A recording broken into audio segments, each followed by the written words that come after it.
Bonjour et bienvenue. Aujourd'hui, on se lance dans une exploration un peu différente. D'habitude, on a plusieurs textes, on compare. Mais là, non. On va vraiment se concentrer sur un seul passage, très court, qui nous a été donné. Oui, un focus très précis cette fois. Exactement. C'est un verset de la Bible. Romains, chapitre 8, verset 11.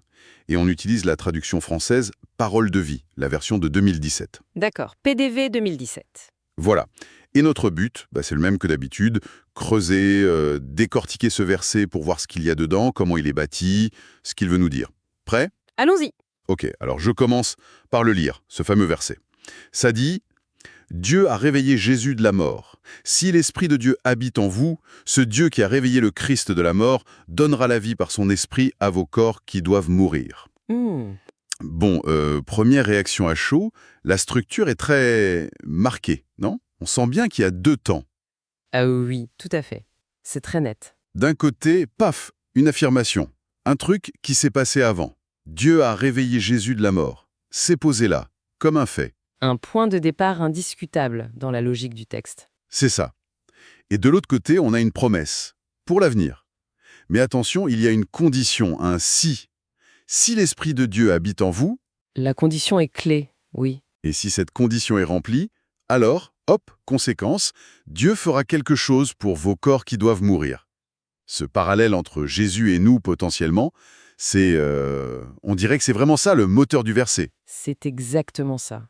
Et ce n'est pas juste un parallèle pour faire joli, hein. C'est présenté comme une suite logique, presque une conséquence nécessaire. Ah oui, Bah oui, regarde la première partie, on dit à Dieu a réveillé Jésus de la mort. C'est pas juste une info en passant, c'est le socle. le fondement. Voilà, tout part de cette action de Dieu. C'est Dieu qui agit en premier de manière décisive. Pour le christianisme, la résurrection de Jésus, c'est pas juste un miracle, c'est l'événement, la preuve que Dieu est plus fort que la mort. D'accord. Et c'est parce que cet événement est posé comme vrai, comme puissant, que la promesse qui suit peut avoir du poids. Sinon, ça tiendrait pas vraiment, quoi. Ok, je vois. Donc la résurrection de Jésus, c'est la garantie, la preuve que Dieu peut faire ça, qu'il a ce pouvoir. Et c'est là-dessus que s'appuie la suite, avec cette condition, si l'Esprit de Dieu habite en vous. Ce mot habiter, il est fort, non? Ah oui, il est très fort. Ça fait penser à quelque chose de permanent, pas juste une visite rapide. Qu'est-ce que ça implique au juste, que cet esprit habite? Une sorte de, je sais pas, de présence constante? C'est tout à fait ça l'idée. Le mot grec derrière, oikeo, ça veut vraiment dire faire sa maison, s'installer quelque part pour de bon. C'est pas une influence vague ou extérieure. D'accord, c'est dedans. Voilà, c'est une présence divine, personnelle, active, qui vient à l'intérieur de la personne.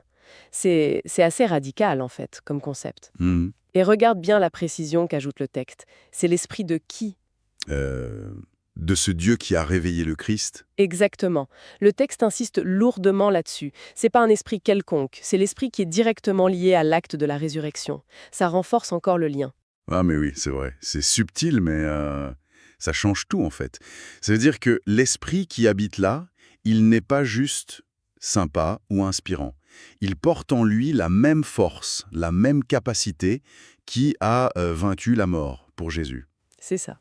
Précisément. Le lien est direct. Le texte établit une continuité. C'est le même Dieu, c'est son esprit, et donc c'est la même puissance qui est à l'œuvre. D'accord. L'esprit ici, c'est pas juste un témoin de la résurrection. C'est presque le porteur de cette capacité de vie. C'est le vecteur. Le vecteur. Oui. Du coup, si cet esprit spécifique habite en quelqu'un, cette personne est connectée à la source même de cette puissance de résurrection. C'est ça qui rend la condition si importante.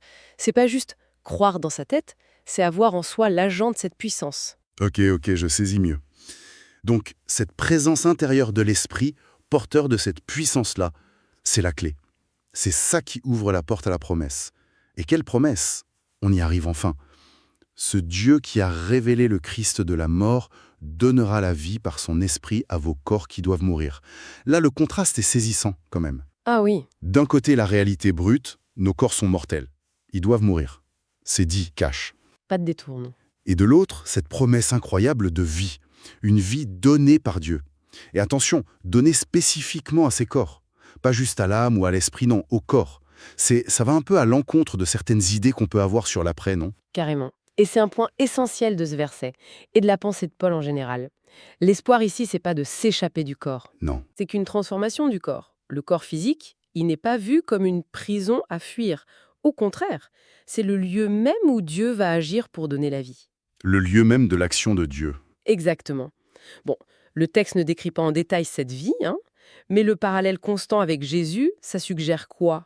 Ça suggère une vie qui dépasse la mort biologique, une sorte de résurrection, de glorification du corps lui-même.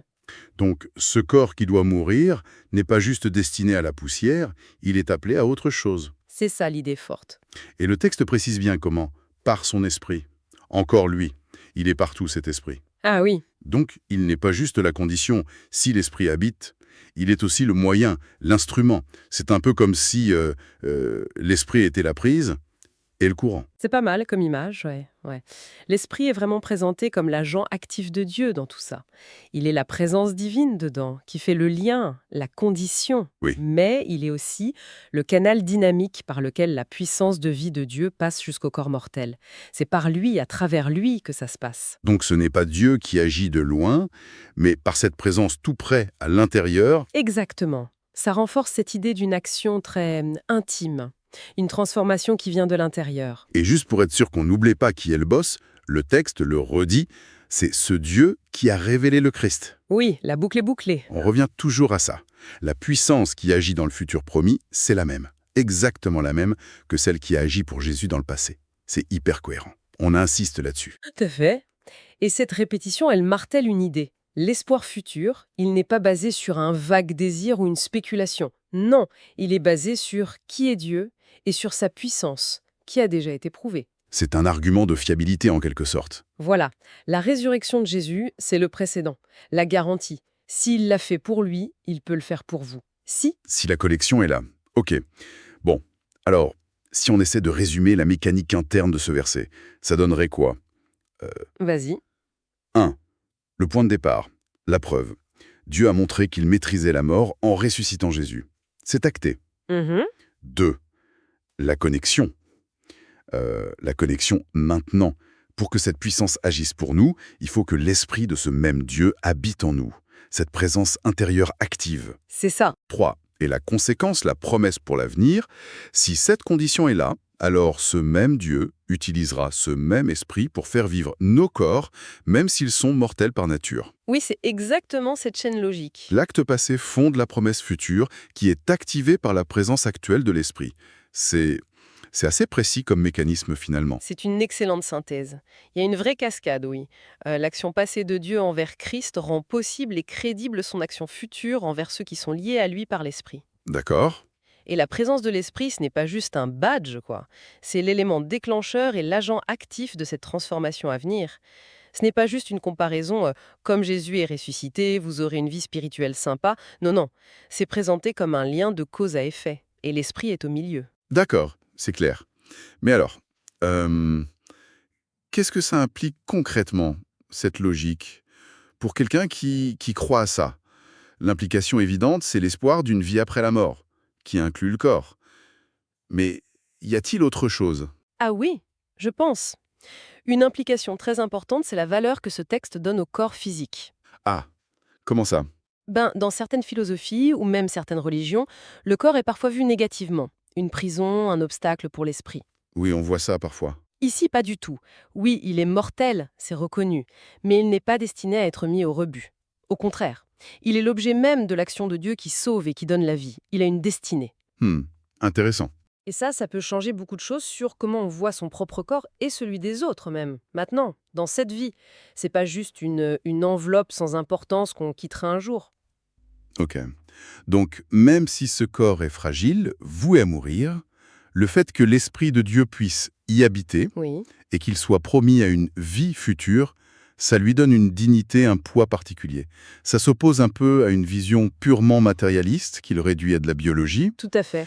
ou à une vision trop spirituelle qui le mépriserait. C'est exactement ça. Ce verset, il propose une vision où le matériel et le spirituel ne sont pas ennemis, mais sont appelés à être unis, transformés ensemble par Dieu. Uni et transformé. Oui.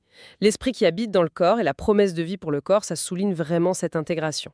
Le corps, il participe pleinement au projet divin. D'accord. Et ça ouvre une autre question d'ailleurs. Si l'esprit habite déjà en nous, est-ce que ça a déjà des effets sur ce corps mortel, même avant la transformation finale? Ah, bonne question. Ce verset ne le dit pas directement, mais la question est posée, non?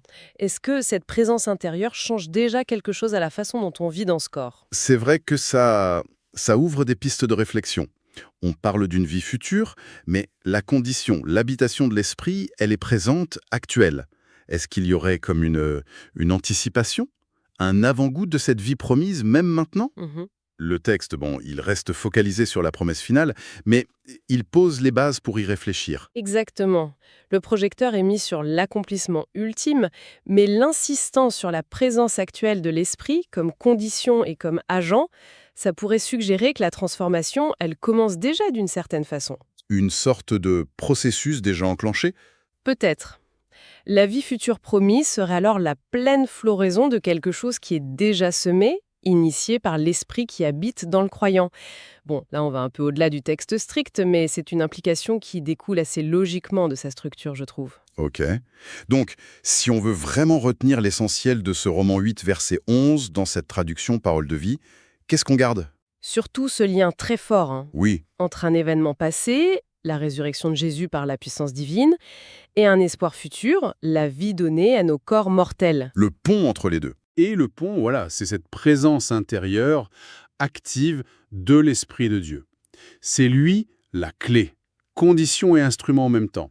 La puissance qui a vaincu la mort, une fois, est présentée comme disponible à l'œuvre pour ceux qui ont cette connexion à Dieu. C'est tout à fait ça le message central, un espoir de transformation corporelle future qui est solide parce qu'il n'est pas basé sur nous, mais sur la puissance de Dieu, celle qu'il a déjà montrée. Et cette puissance est rendue accessible par l'habitation de son esprit. C'est une déclaration d'espoir face à la mort, mais un espoir présenté comme logique, fondé, dans ce cadre de foi. Et comme on aime bien terminer en laissant une petite question en suspens, pour que ça continue de tourner dans la tête, Oui. on pourrait peut-être s'interroger sur la nature même de cette vie promise. Le texte dit juste « donnera la vie ». C'est sobre. Mais ça veut dire quoi au fond? C'est juste ne plus être mort, ou c'est une qualité de vie complètement différente, une existence corporelle, transformée, qu'on a du mal à imaginer? C'est une excellente question pour aller plus loin, oui. Le verset oppose mort et vie. Mais la vie qui vient de la puissance de Dieu, celle qui a ressuscité Christ, est-ce juste l'annulation de la mort biologique ou est-ce quelque chose de bien plus riche, de plus dynamique? Quelle serait la caractéristique principale d'un corps, initialement mortel, auquel Dieu donne la vie par son esprit? Le texte nous donne le comment, Dieu par l'esprit, et le pourquoi, fondé sur la résurrection du Christ, mais la nature exacte de cette vie transformée, ça reste un horizon fascinant. Suggéré mais pas décrit. Exactement. Comment un corps, défini au départ par sa finitude, peut-il devenir le lieu et l'expression d'une vie divine? Voilà. De quoi réfléchir encore un peu.